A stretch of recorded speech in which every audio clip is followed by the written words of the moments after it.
Lust, the Seven Deadly Sins. Written by Christian Vandergroot. Narrated by Michael Cleary. Chapter 1. Lust or Love. Coveting and lusting after someone are closely related.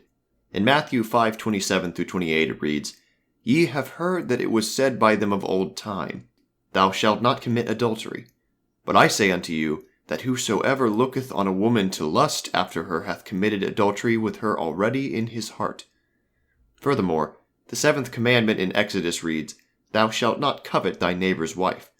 Exodus 201:17. Although in many cases in the Bible, the word epithemio means both lust and simple non-sexual desire for something, in the previous verses it is clear from their context that it refers to sexual lust. When speaking of the Latin word luxuria, which means carnal, one often refers to unbridled sexual desire, which could lead to fornication, sex before marriage, adultery, cheating on one's spouse, rape, or bestiality, sex with animals. Other immoral, less severe acts are not excluded. Why is lust such a deadly sin?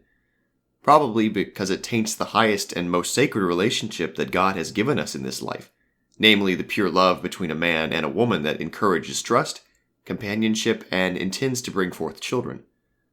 Saying that, let us put a side note on this definition. Sexual feelings by themselves are not the same as lust. Of course, we are sexually attracted to each other, and appropriate feelings of intimacy are God-given, which can fortify, unify, and strengthen a marriage.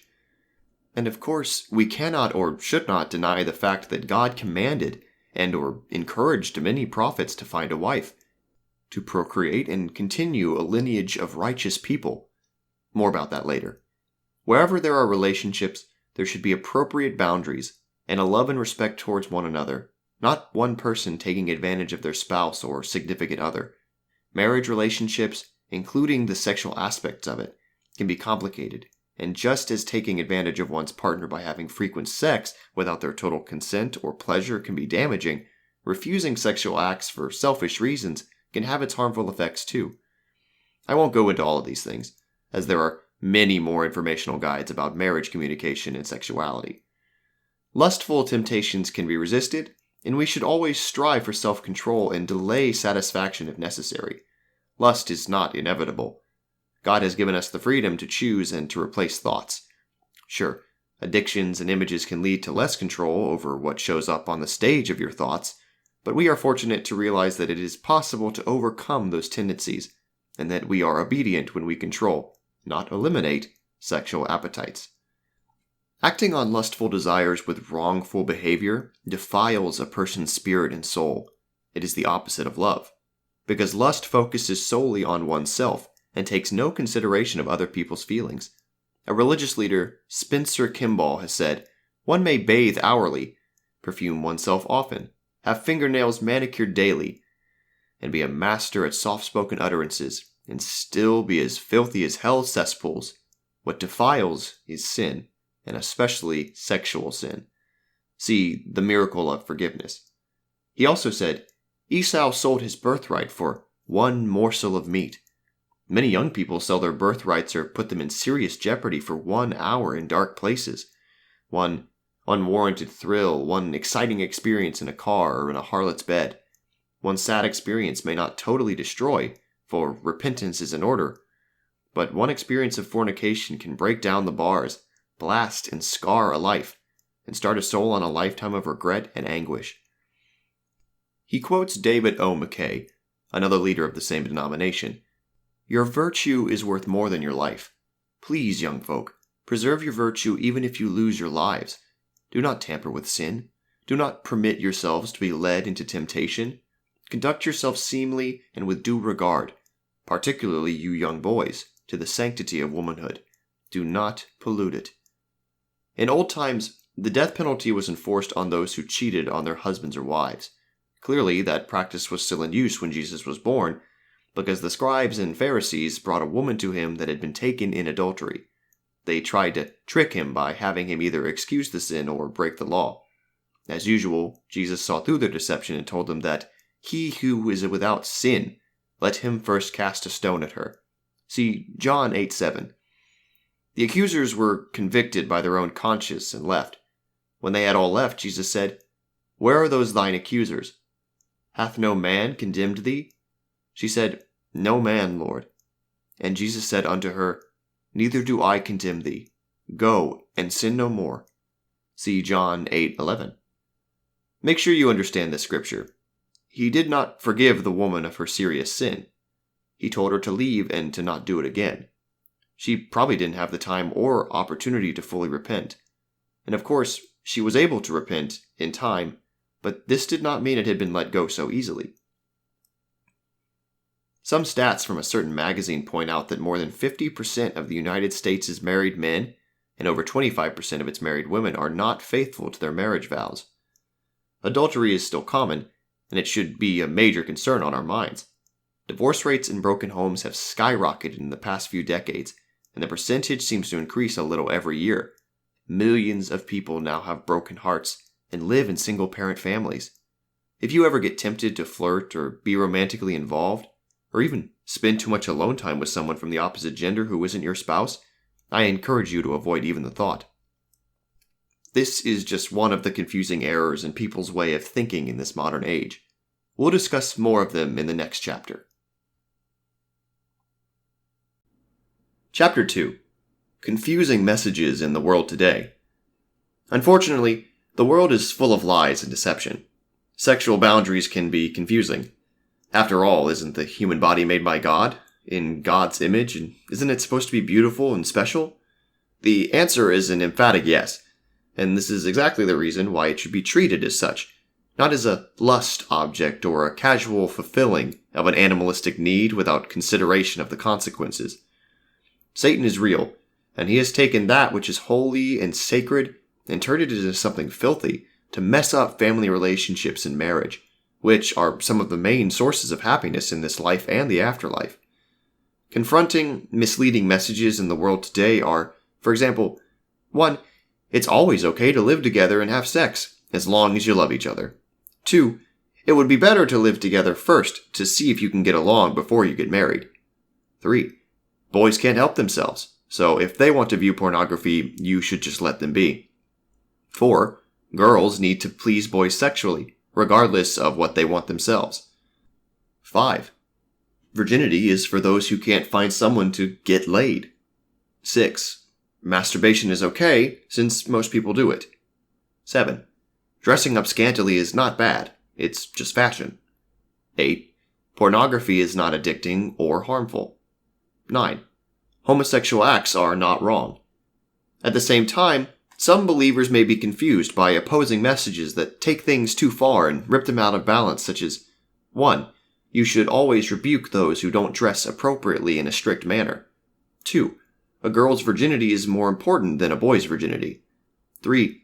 Sex is dirty. It is wrong, so celibacy is the ultimate goal unless you can't help yourself. 4. Masturbation is such a gross sin that forgiveness is extremely hard. 5. You cannot have sexual fun as a married couple, and you should only have intercourse if you want to have another child. 6. Sexual feelings should be put away, never talked about, and it is a sin to even have a sexual thought at all. 7. Forgiveness for sexual sin is impossible. 8.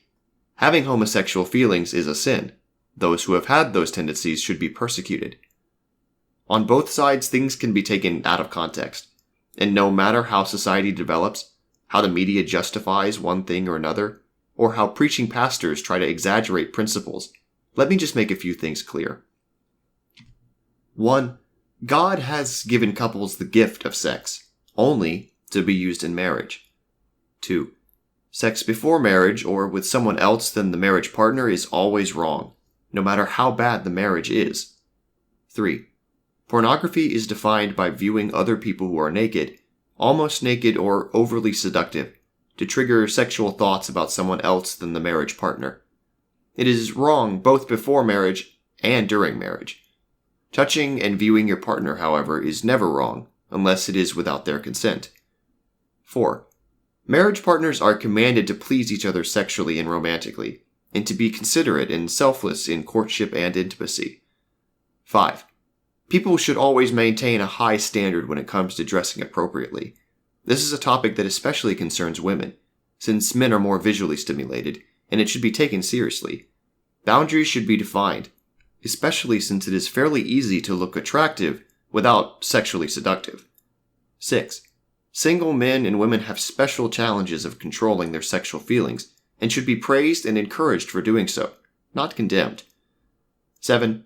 Masturbation should be considered as wrong. Those who have had a hard time controlling themselves need to feel that God loves them, and that is a minor indiscretion, not a grave sin. Therefore, every young man or woman needs to do whatever lies in their power to control themselves, but not fall back to utter frustration when they make a mistake. Instead, learning what triggers uncontrolled feelings and avoiding those situations is at the essence of feeling free and powerful. 8. Pornography addicts need to admit to their addiction and seek help in a 12-step program with counselors. They need to understand that the addiction releases certain chemicals in their brain that are hard to fight on your own. They should avoid falling into relapses and figure out with others how they can break their addiction. 9. Virginity before marriage is praiseworthy, but having been raped should never be condemned. Being a rape victim or sexual abuse victim is not a sin. At the same time, those who may have been at fault themselves for sexual acts before the wedding day need to understand that there is a way to be forgiven. 10.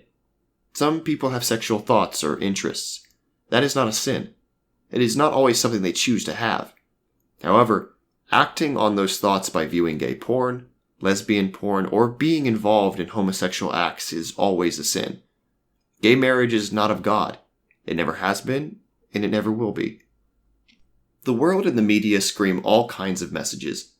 Those who recommend their children to wait until they were married now sometimes tell them to just try living together for a while to see if it works out.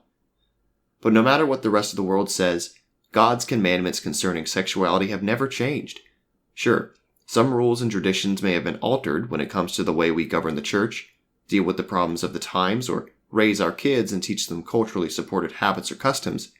But when it comes to sexuality, it has always been the same.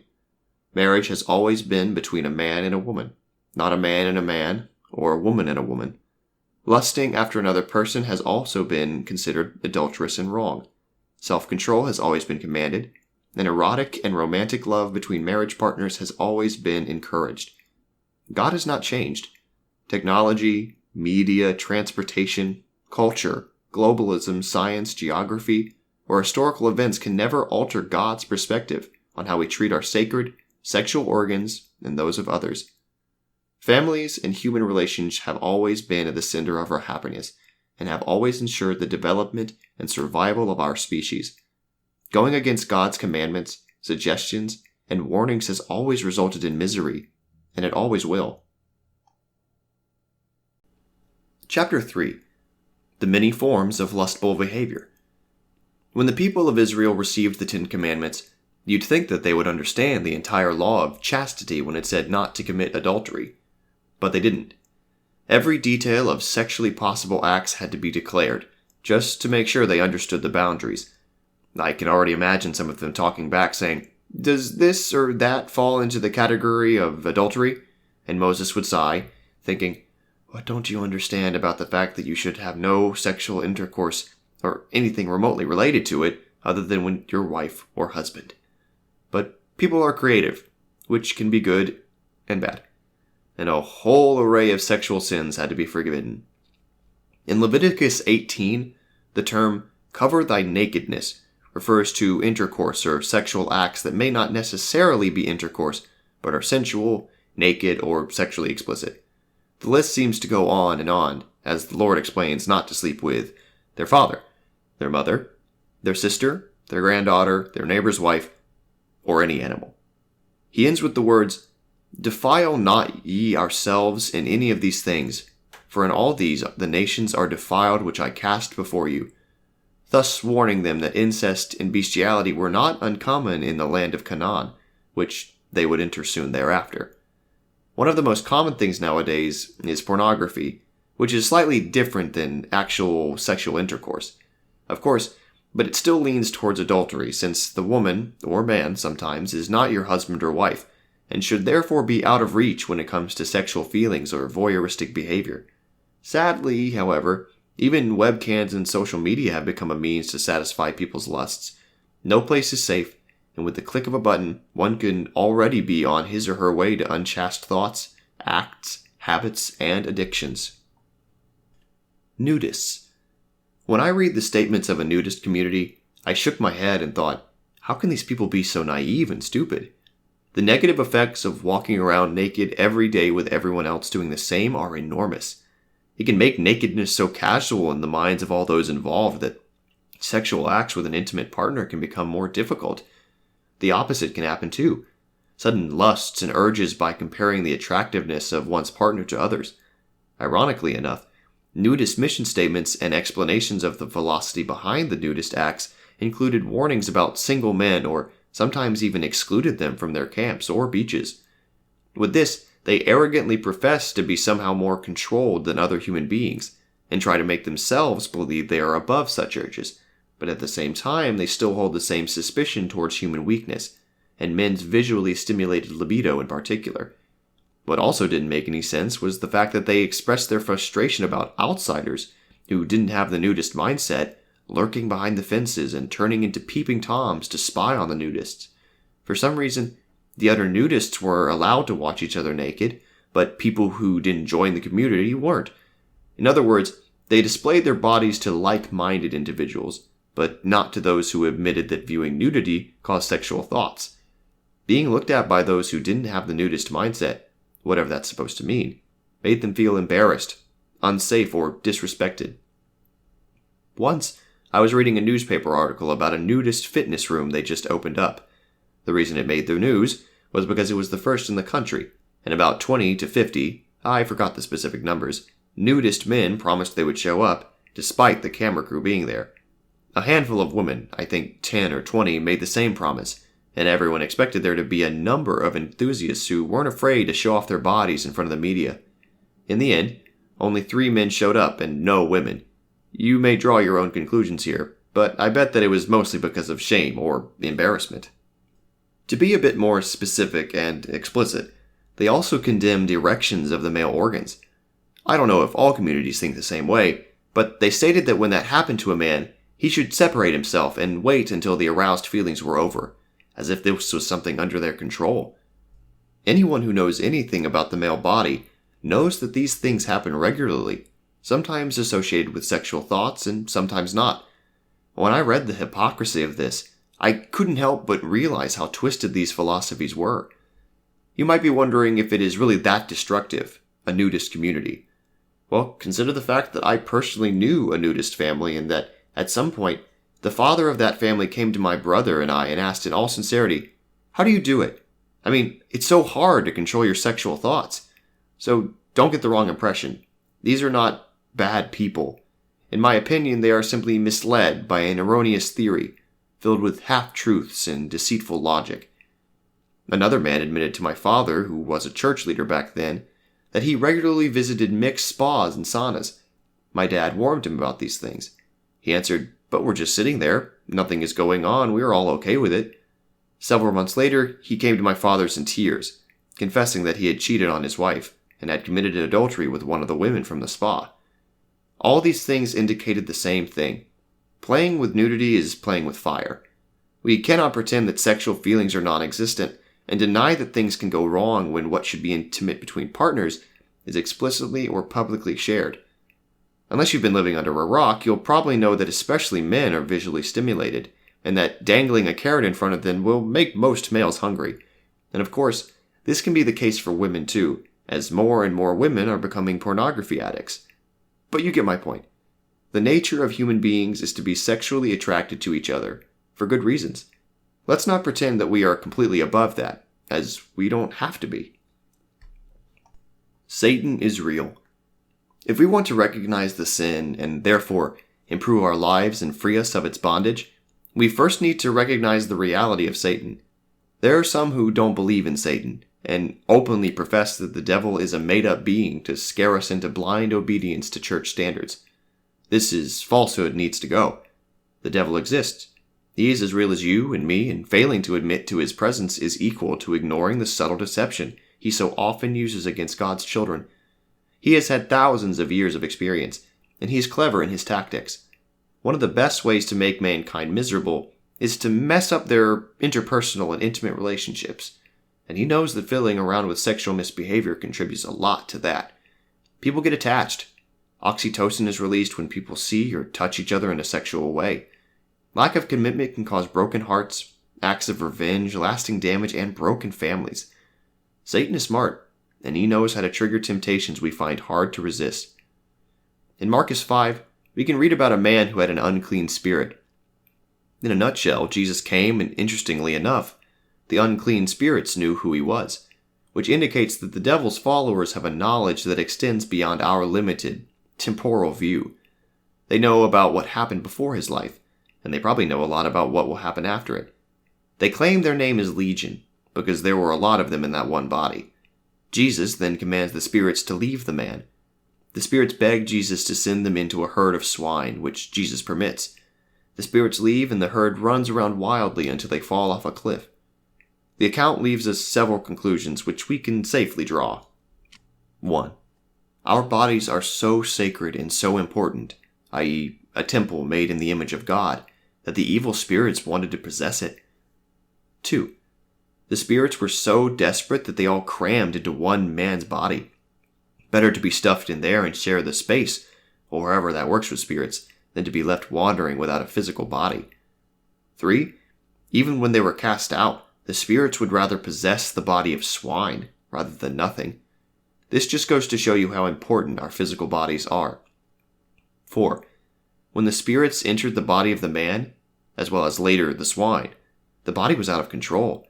The man cut himself with stones. This is typical since Satan wants us to damage our bodies. He is jealous that he doesn't have one, and so are his demonic followers. When you think about the atrocious crime of rape and murder, or simply murder, we know that there have been serial killers who would abuse or chop up the body of their dead victims. Why would anyone in the right mind have such tendencies? I'll give you the answer. Because they are possessed by the devil, and their biggest intent is to do damage to the sacred human body. Homosexuality. In Romans 1:24-27, Paul warns against sexual sins, including homosexual or lesbian ones. He wrote, "Uncleanness through the lusts of their own hearts, to dishonor their own bodies between themselves, who worshipped and served the creature more than the Creator. God gave them up into vile affection. For even their women did change the nature I use into that which is against nature. And likewise also the men, leaving the natural use of the woman, burned in their lust one toward another, men with men working that which is unseemly." In Genesis 19:5, it suggests that homosexual sin was so prevalent in Sodom and Gomorrah that it became part of the reason for their downfall. Later, the term sodomy sprang from this biblical event, which was synonymous for homosexual acts. Homosexuality has been widely accepted across our nations nowadays, which often condone and permit even gay marriages. In God's eyes, no matter what individual states and nations claim, a marriage between two people of the same gender is not a marriage at all. It doesn't work. In 1 Corinthians 11:11 it reads, "Nevertheless, neither is the man without the woman, neither woman without the man in the Lord." The controversy in today's world causes confusion. While some may approve of every act homosexuality-inclined individuals perform, others condemn even the people who have such tendencies for having them, and this triggers a defensive reaction in those who are opposed to homosexuality. Let me be very clear about this. The disapproval of homosexual or lesbian behavior justifies in no way the persecution, bullying, or violence against those who have not such tendencies. Homosexual feelings can be real, even in people who did not ask for those feelings. They can be a consequence of childhood abuse, bad relationships, other traumas, exposure to pornographic material, or simply a conviction because one feels more masculine, feminine, or feels attracted by nature to the same gender. Whatever the cause, our condemnation of feelings is wrong, but actions should always be disapproved of. Just because someone wants something doesn't mean he or she should receive it. Otherwise, Any form of fornication might as well be justified as easily. We don't always get what we want. And those who want to perform sexual acts with the same gender need to control themselves as much as an unmarried man or woman. Sometimes there is a trauma that needs to be healed in order to trust the other gender or feel attracted to them. This varies on a case-by-case basis. The Lord is clear on this. Love the person, but disapprove of the act. Just like a man doesn't get condemned for being attracted to another woman, but would be if he committed fornication or adultery with that woman, homosexuals are not condemned for what enters their mind. What they do need to keep in mind, however, is that they are responsible for what they do. Those in favor of gay marriage and so-called freedom would oppose this. They would argue that homosexuals need the same rights as heterosexuals. But we don't care about the world's opinion. In the Mosaic Law, people committing homosexual acts were condemned to death. And although the law is less severe now, this doesn't justify any of it. The consequences will come in the afterlife, no matter how lenient society is. Flee fornication. We must absolutely do what we can to protect our virginity before marriage and our loyalty to our spouse within marriage. Those who already lost it, when it's their own fault, should seek repentance. Rape is an exception.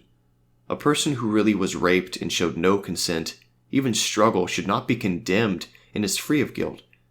Of course, the line can be thin at times, and consent is often hard to define.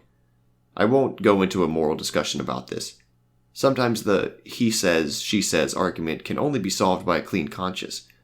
But no person who lost their virginity through rape should be considered sexually unclean.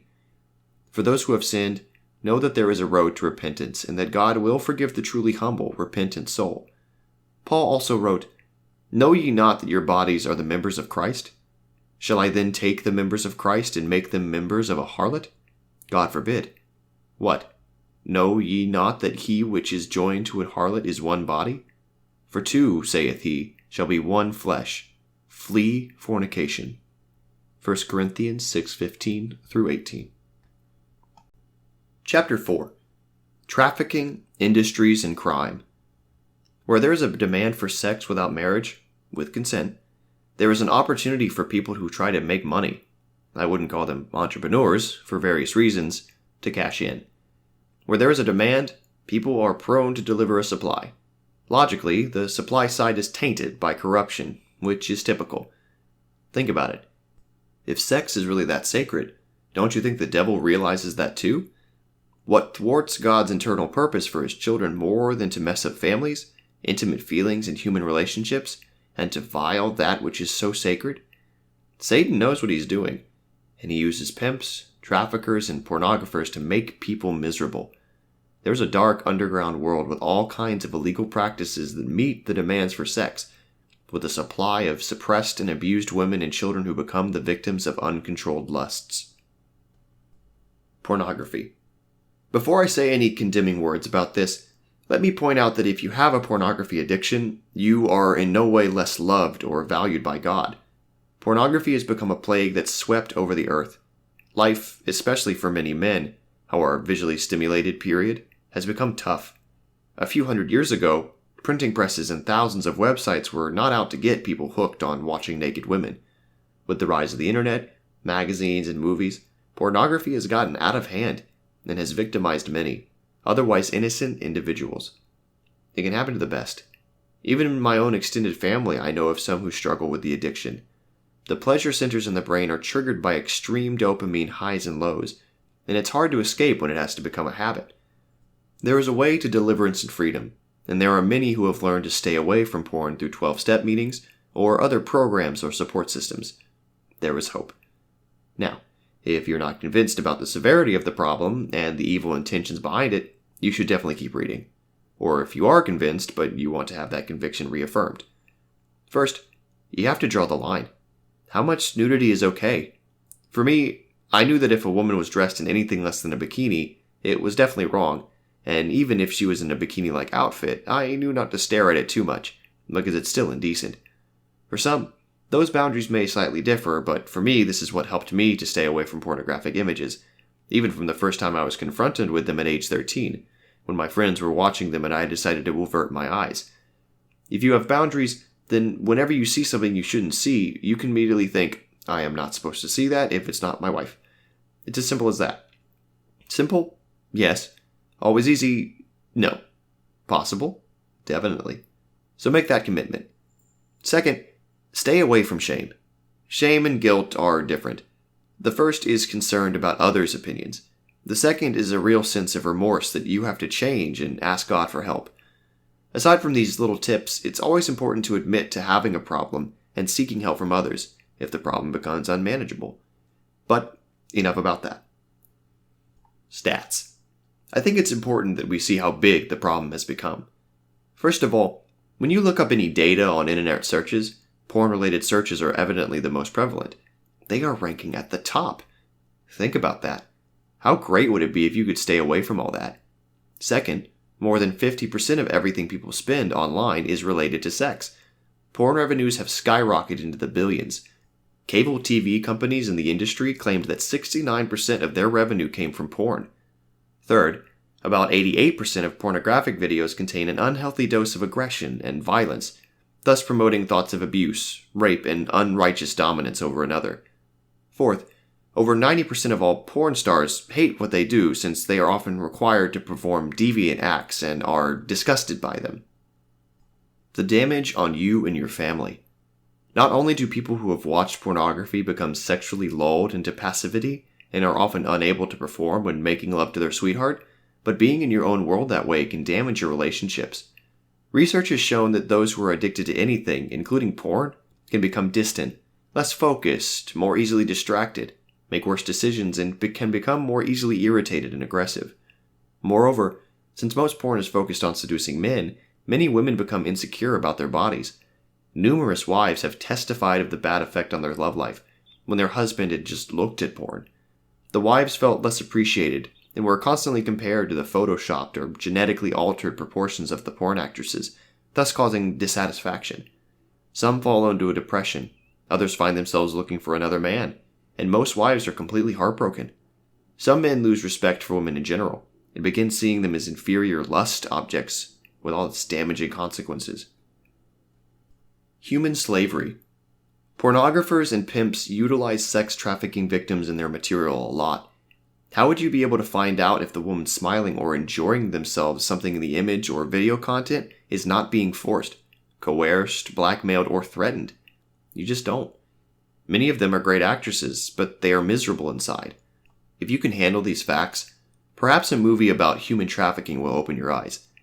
Outspoken activist Linda Borman said, for instance, "Every time someone watches that porn film, they are watching me being raped." A lot of women in porn videos don't want to do it. They see no other way out. They have been kidnapped or they are desperate for money. And no matter what the motive is, more than 68% of them end up dying young because of diseases or depression or suffer from severe symptoms of post-traumatic stress. Some women have reported being raped over and over again in front of the camera, knowing that thousands of men would watch the videos with the lie in their heads that she was enjoying it, or that her psyche was still healthy after being violated so badly. Murder, extortion, abuse, and violence are as common as torture, sadomasochism, exploitation, and pedophilic rape.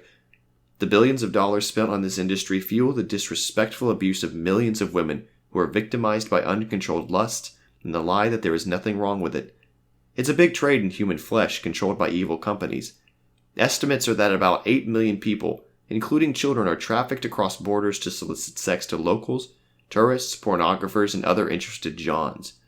And of course, it's no surprise that over 50% of the ones who were rescued from such abusive situations reported that the pimps made pornography of them. Criminal organizations and gangs are only intact because there is a demand for it. Subduing, chaining, or torturing victims is common, as well as trying to make the crossover between child pornography and adult pornography by displaying toys, teddy bears, or certain facial expressions or clothes in the images and videos. Some adultify kids, while others make adults look more childish. If you have any heart or any respect for women and children, I urge you to stay away or get out of the abusive, shady underground world of pornography. Find help if you have a problem, and become an active defender of human rights. Promote humanity, not extortion. Chapter 5. Biblical Examples.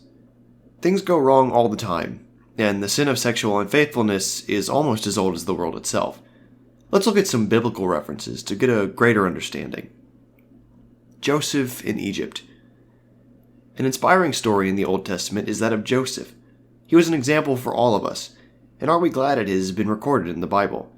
When an evil temptress, Potiphar's wife, seduced him, he resisted and ran away. She displayed her beauty, her status, her political power, and she probably used all kinds of flattering language to talk him into sleeping with her. Intimidation and blackmail didn't work. Joseph stood his ground. He didn't give in to her clothing, or lack of it, her perfumes, her advances, or her pleadings. Did it end well for Joseph? Of course it did. Yes, he was thrown into prison, but in the long run his conscience was clear. He kept his virginity, he respected Potiphar, and he was blessed by God. Warnings in the Proverbs. The writer of the Proverbs warned against such people. I am saying people here and not just women, because men have done the same thing. He wrote, "Lust not after her beauty in thine heart, neither let her take thee with her eyelids. For by means of a whorish woman a man is brought to a piece of bread, and the adulteress will hunt for the precious life. Can a man take fire in his bosom, and his clothes not be burned? Can one go upon hot coals, and his feet not be burned? So he that goeth into his neighbor's wife, whosoever touches her shall not be innocent." Proverbs 6:25-6:29. Later it reads, "There met him a woman with the attire of a harlot, and the subtlety of heart. So she caught him, and kissed him, and with an impudent face said unto him, I have decked my bed with coverings of tapestries, with carved works, with fine linen of Egypt. I have perfumed my bed with myrrh, aloes, and cinnamon. Come, let us take our fill of love until the morning. Let us solace ourselves with love. For the good man is not at home, he is gone a long journey. With her much fair speech she caused him to yield. With the flattering of her lips she forced him. He goeth after her straightway, as an ox goeth to the slaughter, as a bird hasteth to the snare, and knoweth not that it is for his life. Many strong men have been slain by her. Her house is the way to hell, going down to the chambers of death."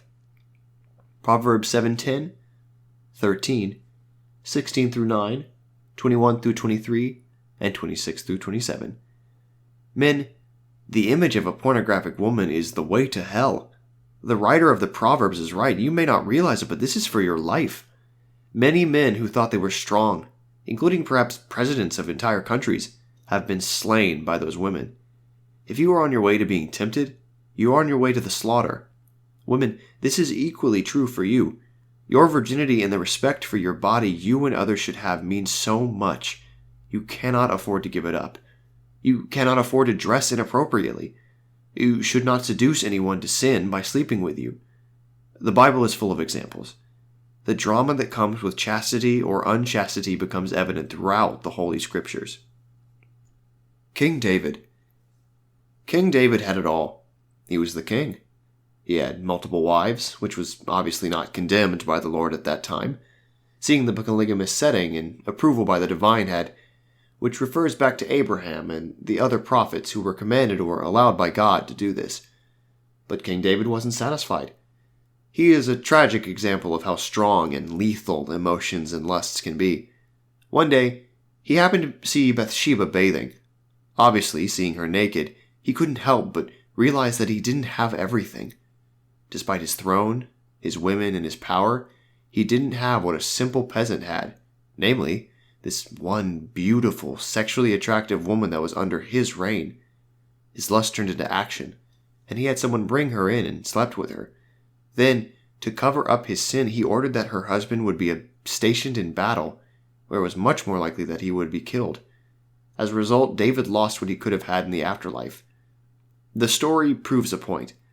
Lust is a strong temptation, whether you're bathing in luxuries or financially constrained by poverty.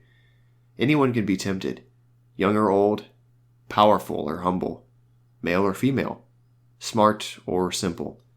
We all have sexual feelings. What do you think King David should have done? Well, the answer is simple. Seeing the naked Bathsheba was not a sin.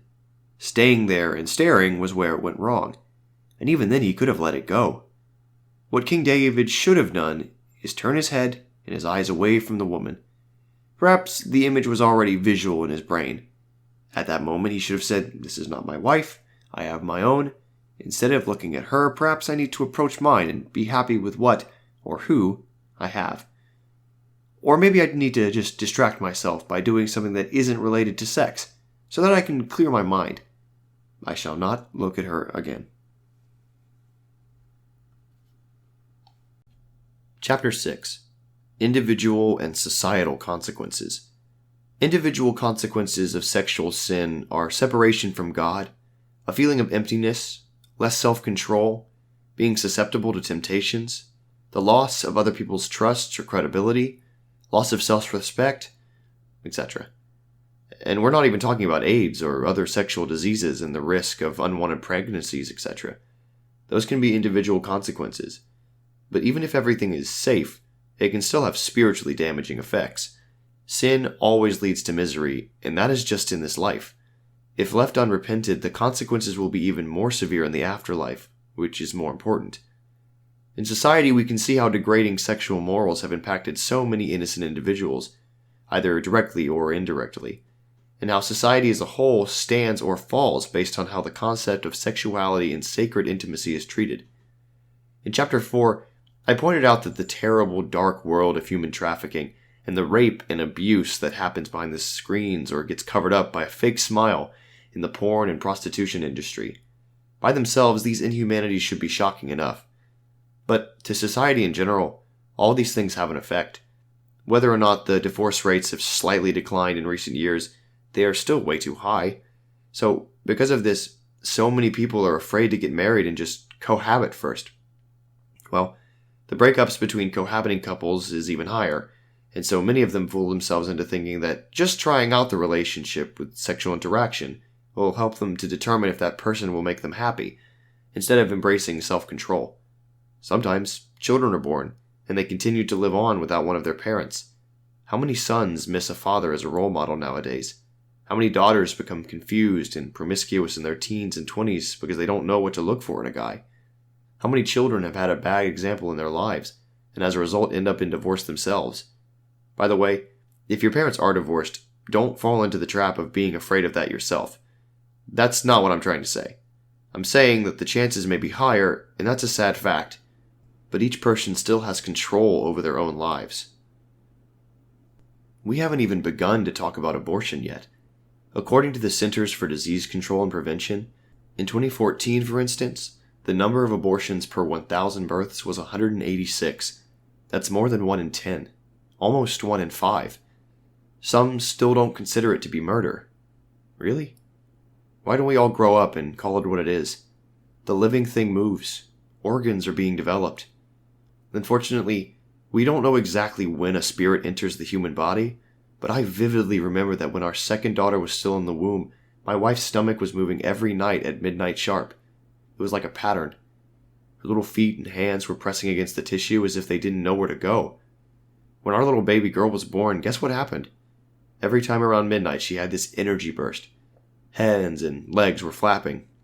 It was as if she had just drunk a bottle of caffeinated pop. Our other daughter didn't do that. She had a different personality. I could go on and on about the fact that before people are born, they are alive. I could probably pull up all kinds of scientific evidence, but it's just one of those sensitive topics, like gay marriage, that everybody just wants to believe what they do and not listen to anyone else's opinion anyway. You probably already made up your mind about this topic before you read this paragraph, so that way you either think I'm wrong or exaggerate, or I just made you feel good about yourself because we completely agree on these things. In my eyes, abortion is mass murder. It's one of the biggest genocides in history, and nobody in their right mind, except perhaps in cases of rape or when the mother is in danger, should abortion be selected over simply giving the child away for adoption to yearning but powerless parents who long for a child themselves. A side note, most women feel incredibly guilty when they commit abortion. They admit that something is missing, and of course it is. In the process, all the feelings of connection, oxytocin, and a bonding mechanism between the mother and unborn baby are being made. Speaking of oxytocin, we all know that people who have sex with each other often feel connected to each other. Sexual promiscuity only increases the heartbreak, the scars, and the distrust between people in society. I often scoff at websites that promote open relationships, which means that people are allowed to sleep with each other but not expect any kind of commitment. Are they really so naive to believe that sharing your naked, intimate self with another person creates no connection whatsoever? It's nonsense, and those things are inspired by the devil. King David's posterity and tragedy. In the previous chapter, we talked about King David's adulterous sin with Bathsheba. But do you know what the consequences were? It's almost like a Greek tragedy. In 2 Samuel 12 through 18, we can read all about Absalom and how David's adultery led to all the terrible events after it. In Samuel 12, 9 through 12, it reads, "Wherefore hast thou despised the commandment of the Lord to do evil in his sight? Thou hast killed Uriah the Hittite with the sword, and hast taken his wife to be thy wife, and hast slain him with the sword of the children of Ammon. Now therefore the sword shall never depart from thine house, because thou hast despised me, and hast taken the wife of Uriah the Hittite to be thy wife. Thus saith the Lord, Behold, I will raise up evil against thee out of thine own house, and I will take thy wives before thine eyes, and give them unto thy neighbor. And he shall lie with thy wives in the sight of this sun, for thou didst secretly, but I will do this thing before all Israel and before the sun." The prediction was made. The prophet told King David that his own family would turn against him, and that, because of his sin, his wives would be taken, conflicts would arise, and everything would go wrong. Ironically, however, we cannot necessarily blame God for this, or pinpoint it on him. Did God know this would happen? Of course. Did he cause it? No. He just predicted it. It was a natural, logical consequence of the adulterous act, and the following story will show you why. Absalom was David's wife. Tamar was David's daughter, and she was the daughter of another wife named Maacah. So, Amnon, who was David's son from another wife, was Tamar's half-brother. He's still following it. Amnon was David's oldest son, and he was the crown prince and heir to his father's throne. But something went terribly wrong all at the courts. Amnon liked Tamar, his half-sister, in an erotic way, apparently, and it was more like a consuming lust, which caused him to put all reason aside. The comparison between him and his father David is interesting and ironic. His father's lack of self-control was a bad example and became part of what caused the problem of what happened next. When Amnon slept with her and had gratified his lust, he came to despise her. Ask yourself, how often do men lust after a woman, and then, when the sexual deed has been done, they disrespect or leave that woman? Sure, women do it too, but without trying to be sexist, this kind of exploitation may be more common amongst men. As a consequence, he would not take her his wife or concubine, and thus, according to the customs and culture back then, she had been disgraced. Tamar mourned like a widow. She had lost her virginity but had not husband. And even though David was furious when he heard about it, he didn't do anything. He let it go because the guilt of the example he had set was in the back of his mind. Amnon would have probably called him a hypocrite if he would have said anything about it. Absalom, however, was furious as well.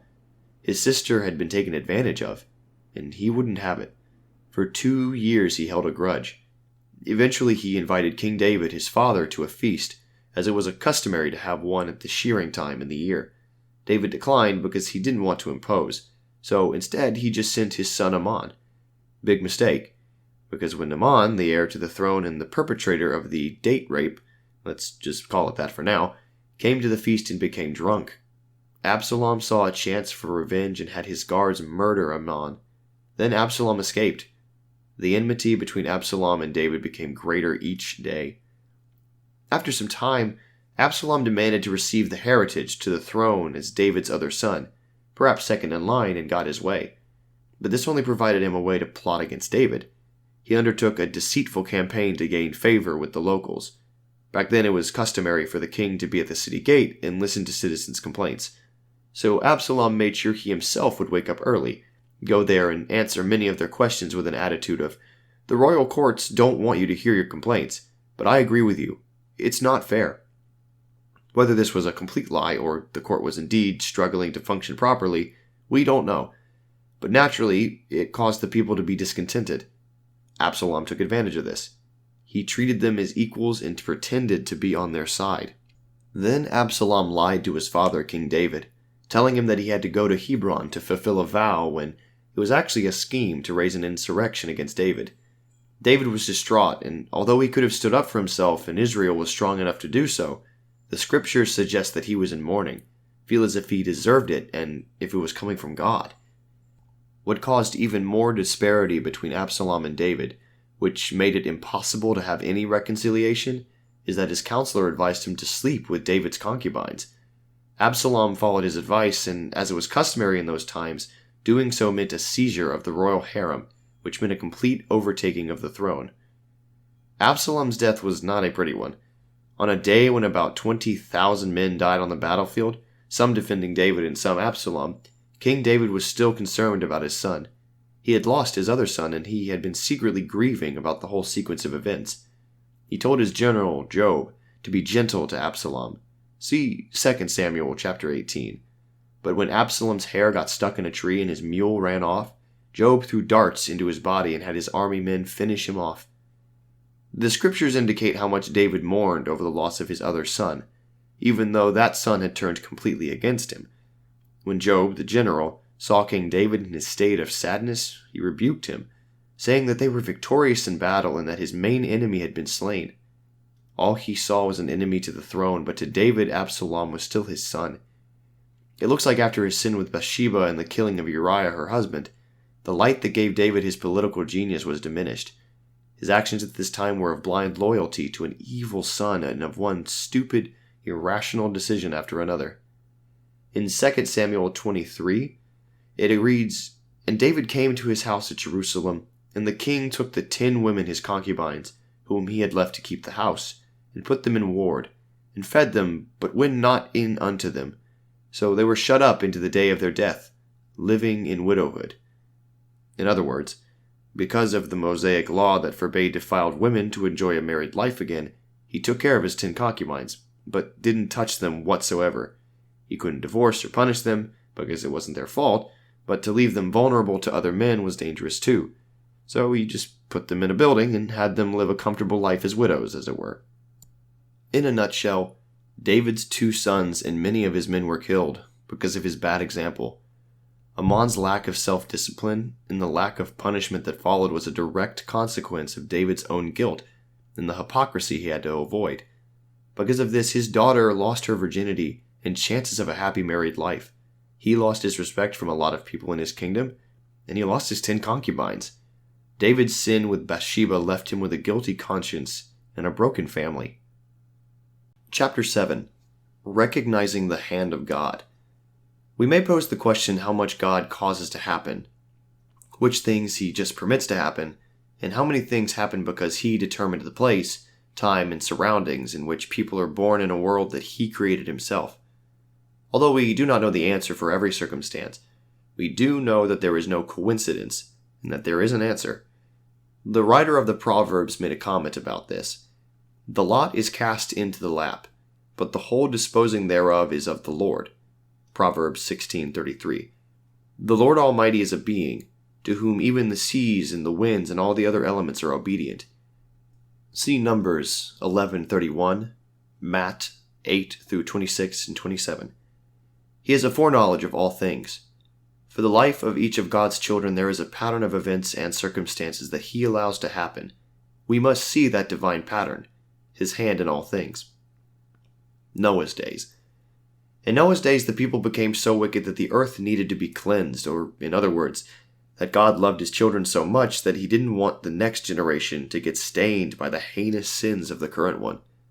In order to prevent that, he made sure they would continue to produce offspring by exterminating them. God does not enjoy human suffering, but since we all die sometime anyway, as an exit route to the afterlife, he sometimes intervenes or allows nature to intervene to speed up that exit route.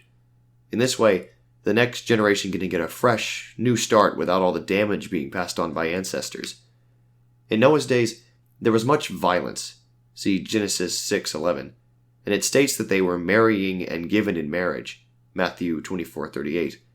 This doesn't mean marrying is wrong or even sexual intercourse in marriage, but with the many translations the ancient text has gone through, I am sure you understand that the condemnation that speaks from these words has the intention to indicate that something was wrong.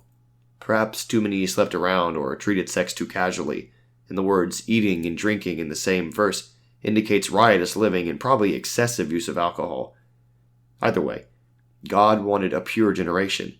He loves his children and doesn't want them to grow up in broken families or being taught corrupted principles. And since people didn't want to listen to his prophet, he chose to, in a way, baptize the earth. Thus, only 8 souls survived the great flood, and all others were drowned. Sodom and Gomorrah.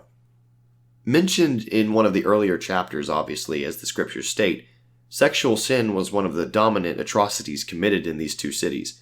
We don't exactly know how these cities were destroyed. Some scientists and Christians have come up with suggestions about a comet that hit the cities, according to some research they did in the speculated area. So perhaps they discovered something, perhaps not. It doesn't matter.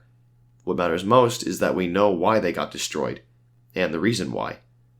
They ignored the prophet's warnings and continued in their wicked ways. Entire empires and civilizations. When the people of Israel were led by Moses and arrived at the promised land of Canaan, they were warned by God not to partake of any of their rituals and worship any of their idols. God knows how influential culture can be, and he knew that if they wouldn't stay away from that, they would become corrupted too. With all the fertility gods and heathen rituals, the orgies and the perverse worshipping of statues by murdering children as human sacrifices, tragically, the Israelites didn't last very long. They were overtaken by Babylonians, Assyrians, Egyptians, Greeks, and Romans. They were left on their own because they had left God. Let's backtrack a bit. Why were these rites and idols so wrong? Well, I already mentioned it, but let me give you some more detail. Human sacrifices were common. See 1 Kings 18-26. This often happened on high places, an altar, a hill, or roof.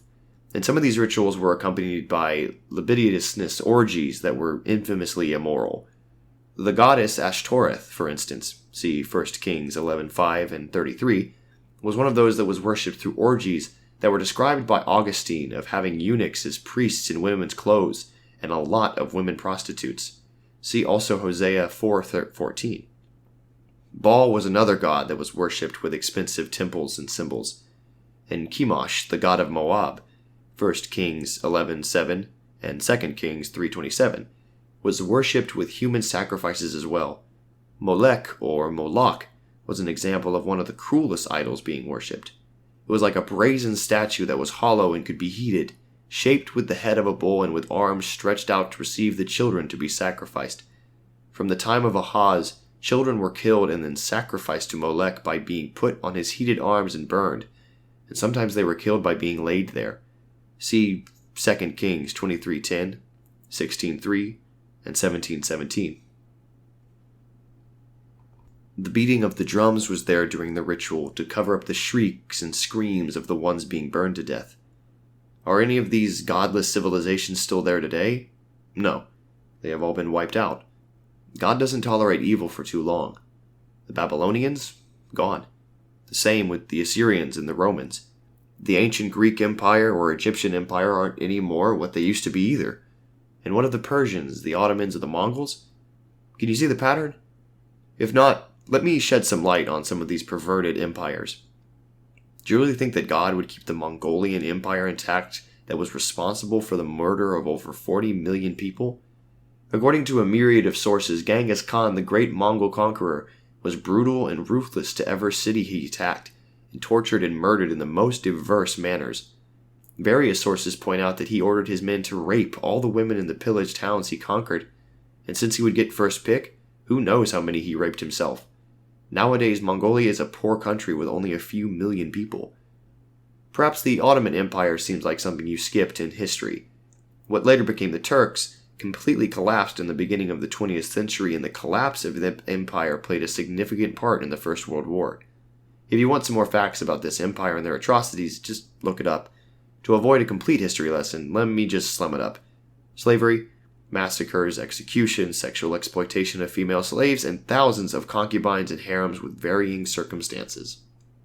Going back in time a bit, what of the ancient Greeks, who worshipped Aphrodite, Eros, nymphs, satyrs, and other sexual idols, and had sexual rituals to enforce it?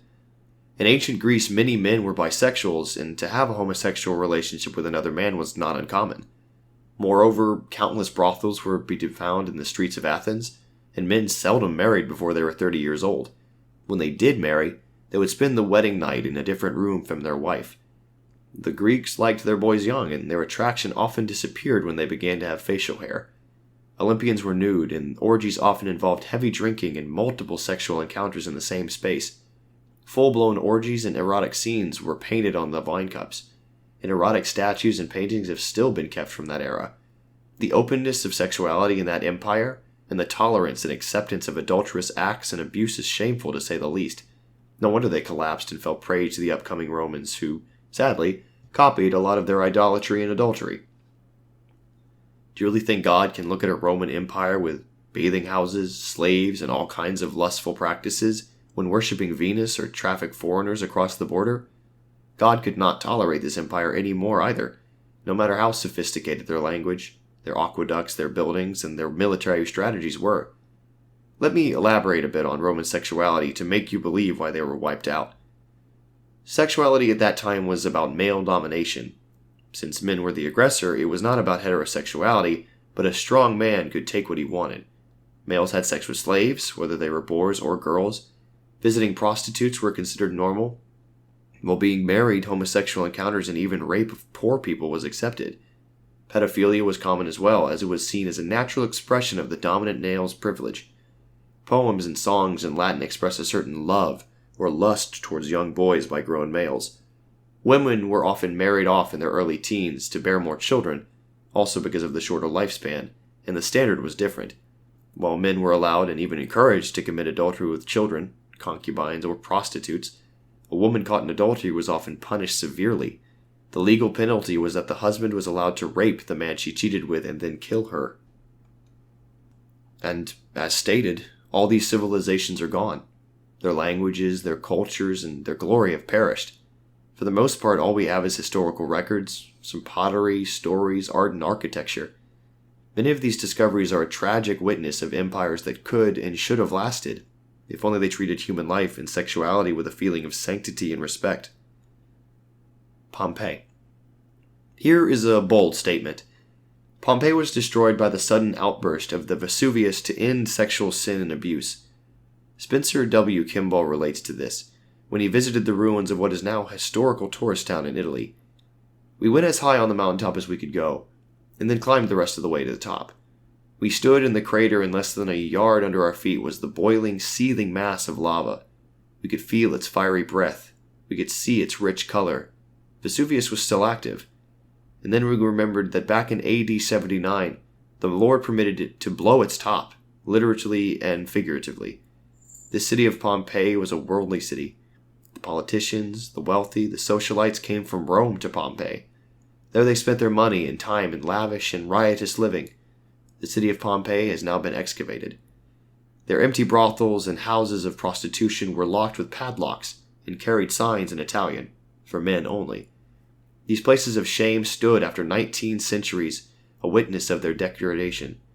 And on the walls in these buildings, in color still preserved for these nearly 2 millennia, were the pictures of every vice that could be committed by human beings, all the vicious sins that have accumulated since Cain began his evil ways.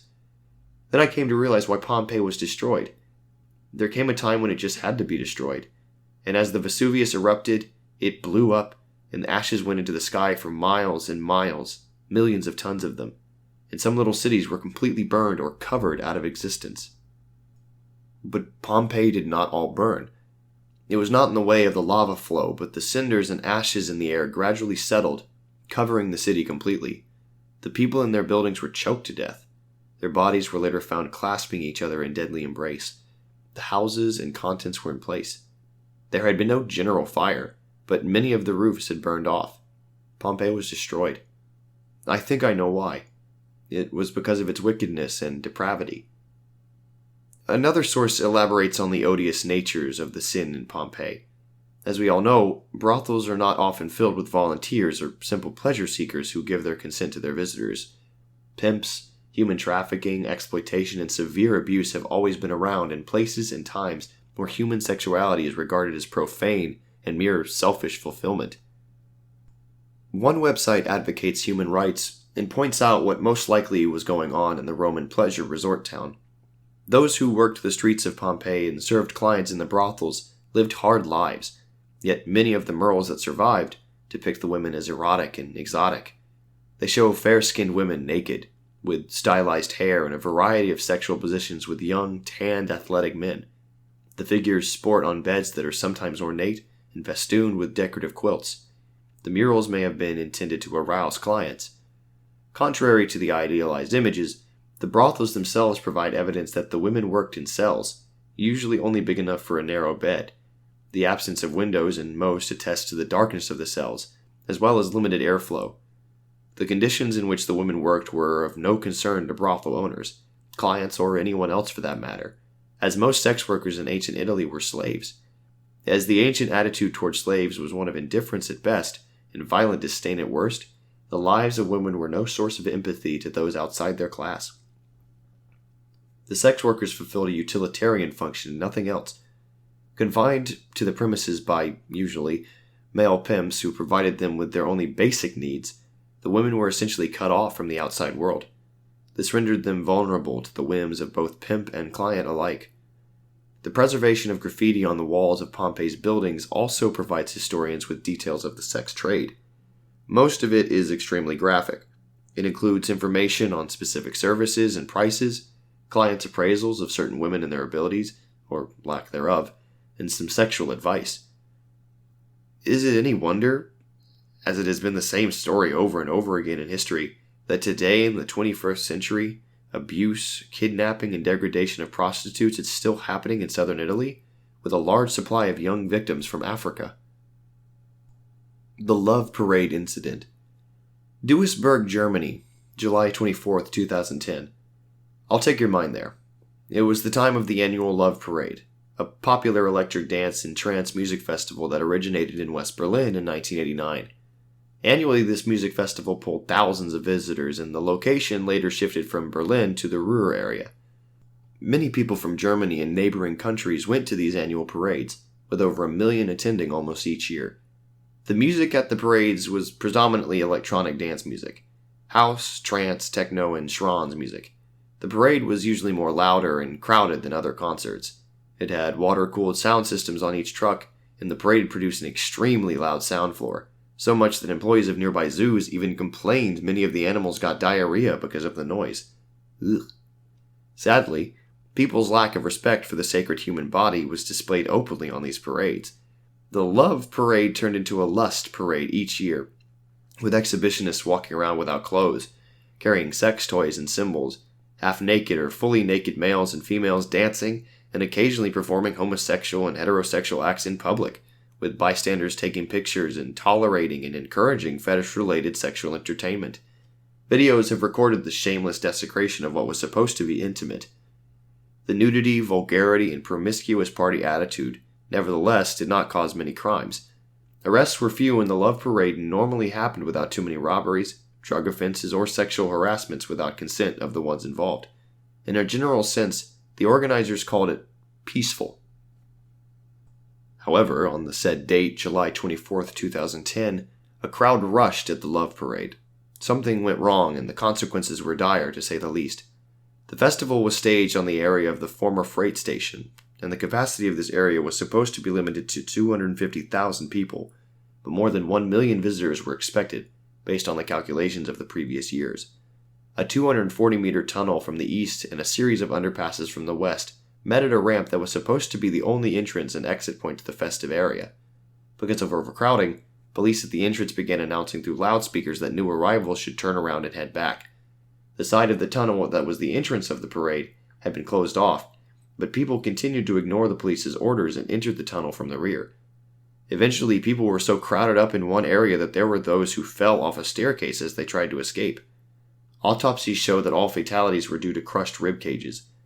The phenomenon was called crowd turbulence, which basically means that there was a stampede of crowd panic. In this incident, 21 people were trampled to death, and at least 500 were severely injured. The deaths occurred as the ramp between tunnel underpasses and the festival area became overcrowded. One eyewitness said the atmosphere was explosive. Many in the crowd seemed to be intoxicated. When people started falling off the stairs and pulling others with them, it became just chaotic. They couldn't be stopped. It was a living hell. Another recalled, "I will never forget the sight. There were twisted up bodies of those who had been crushed. They were lying at the tunnel exit. Their faces had all turned blue." Carl Lowenstein, another witness, said the tunnel was dark. It was full. Something happened, whether someone tripped or someone fell down, I don't know. But there was a stampede to get to the other end, and those who fell, well, many of them never got up again. More than 1,200 police officers were on duty, but officials said that they had been powerless to prevent the accident. "I saw 25 people piled on top of one another," one officer cried. "The people couldn't get any air. I saw the dead there. One person was completely pale and I wanted to give him some water, but a medic said that wouldn't help him. He was already gone." At the end of this tragic accident, organizer Rainer Schaller declared, "The Love Parade will forever be overshadowed by the accident, so out of respect for the victims, the Love Parade will never take place again." Now let's look at this event the right way, and let's draw the correct conclusions here. Were all people who went to the Love Parade wicked or particularly sinful? Of course not. Many of them just came to party and had no lustful intentions. They probably ignored or didn't care about the obscene behavior of some extremists, and they loved the fast-paced music and the atmosphere of so many people dancing and having fun. Were the people who were killed or injured evil then? Were they being punished for any lustful behavior? Again, probably not. They were just there at the wrong place at the wrong time, and their losses should be lamented. Be careful not to judge. Perhaps it was just their time. Perhaps some friend had convinced them to come along, or perhaps there was some other lesson they needed to learn in life. We can't jump to conclusions without knowing every detail. However, there is one conclusion we can unequivocally draw. Seeing the nature of this festival and the indecent sexual behavior that was so frequent and typical to this event, did God want to stop this love parade from ever occurring again? Yes, He did. I'm thoroughly convinced that this was an act of God, that however innocent the victims may have been, He wanted to put an end to this lewd defilement of His holy temples, namely the human bodies that were made in His image. Why did our Heavenly Father want this event to stop? Because He loves His children. A number of people at these events affected the behavior of others, and with their sexual sins they influenced the sacredness of human relationships, the self-respect, the decency, and the thought patterns of those present and of those in future generations. It had to stop. It was enough. God could no longer watch these public displays of sexual obscenity any longer. He was about to protect His children against more hearts from being broken, more porn addictions from being imposed on people's fragile brains, more unwanted pregnancies, divorces, and abortions, single-parent homes, and more general acceptance of such acts that it would defile the media and the general European culture even further. He sacrificed some whose time, in His infinite wisdom, was obviously up anyway, and He allowed a traumatic memory to keep the organizers from ever repeating this love parade again. Again, let's not draw the wrong conclusions here. I don't know if Hurricane Katrina was there to keep away those who celebrated the Mardi Gras holiday. I don't know if the tsunami in Southeast Asia was meant to wash away some of the brothels in southern Thailand, or if any of these disasters were related to some serious sin. We can't make assumptions, but we can try to see the patterns. What we need to be careful of is to judge. In Proverbs 17:5 it reads, "He that is glad at calamity shall not be unpunished." God doesn't want His children to suffer, but sometimes He takes action by letting certain things happen to prevent more suffering caused by those who pursue a direction of sin and damage. The next generation, or those who won't be affected, are the lucky ones who don't get the disease of sin thrown into their laps. Chapter 8. God's Perspective on Sex and Families. In Proverbs 12:4, it reads, "A virtuous woman is a crown to her husband, but she that maketh ashamed is as rottenness in his bones." In 1 Thessalonians 4:3, it reads, "For this is the will of God, even your sanctification, that ye should abstain from fornication." Other translations have indicated that the word fornication could also mean all sexual immorality. In 2 Timothy 2:22 it reads, "Flee also youthful lusts, but follow righteousness, faith, charity, peace, with them that call on the Lord out of a pure heart." Sex is sacred. God told Adam and Eve to multiply and replenish the earth. He also said that a man will cleave unto his wife, and He provided a way for the first marriage to come about. Family relationships are fragile, as we can see in society today. Feelings are fragile, and parents automatically protect and nourish their children. Some suggest that marriage is wrong, or that celibacy is the norm. I reject this one-sided view some false priests have imposed on others. I also reject the idea that sex should only be had when there is a plan to have a child. Paul said, "To avoid fornication, let every man have his own wife, and let every woman have her own husband. Let the husband render unto the wife due benevolence, and likewise also the wife unto the husband. The wife hath not power of her own body, but the husband, and likewise also the husband hath not power of his own body, but the wife. Defraud ye not one the other, except it be with consent for a time, that ye may give yourselves to fasting and prayer, and come together again, that Satan tempt you not for your incontinency." 1 Corinthians 7:1-5. I know he also mentions that he wishes people were like him, namely single, but the conclusions we draw should not be out of context. He didn't mean for everyone to remain single, and he was on a mission to spread God's word, traveling all over the place. It also reads in the Bible, "Marriage is honorable in all, and the bed undefiled, but whoremongers and adulterers God will judge." Hebrews 13:4. I suggest that there is a threefold purpose to sexual purity. It's very simple. First, the soul is sacred, and the human body is sacred, created in the image of God. We should treat it that way. Spirit and body are inseparably connected, and we cannot be so naive to think that sexual conduct with our bodies has no impact on our souls. Second, sexual interaction is a symbol of sharing your lives. Thus, when you say your vows at the altar, you promise to give yourself to that person, and to be one, quite literally and figuratively. Sharing bank accounts, a home, and the raising of children are only parts of it. When you marry, sexual intercourse reaffirms that union. Respectful sexual conduct within the right boundaries of marriage should never be looked at as something sinful. Third, sex is the beginning of life. Of all the words God uses to describe himself, Father is one of the most common. Creating human life, with eyes and ears, hands and feet, with lungs to breathe and a heart that beats, is a sacred ceremony, if you will, that cannot be treated lightly. Even when pregnancy is not intended, can you see how this is still somewhat of a way we can share in God's creations? By creating the crown on his creation. The last thing he did, namely his own children. When we create life, we should respect it. It's amazing how we, as humans, may not be able to create a single mountain, ocean, or valley, yet we carry within us 24/7 the power to bring on of God's children to earth and create something in his image. Chapter 9. Controlling without suppressing. The myths I debunked in the first chapter already pointed us in the right direction. Sexual feelings can be embraced and acknowledged, but must also be controlled. They don't need to be suppressed, but kept in place. There is a right time and a right place for everything. The right person is your partner, and the right time can be various times after you have married each other. It's as simple as that. Sadly, many people are confused. There are a lot of things that seem to be gray areas.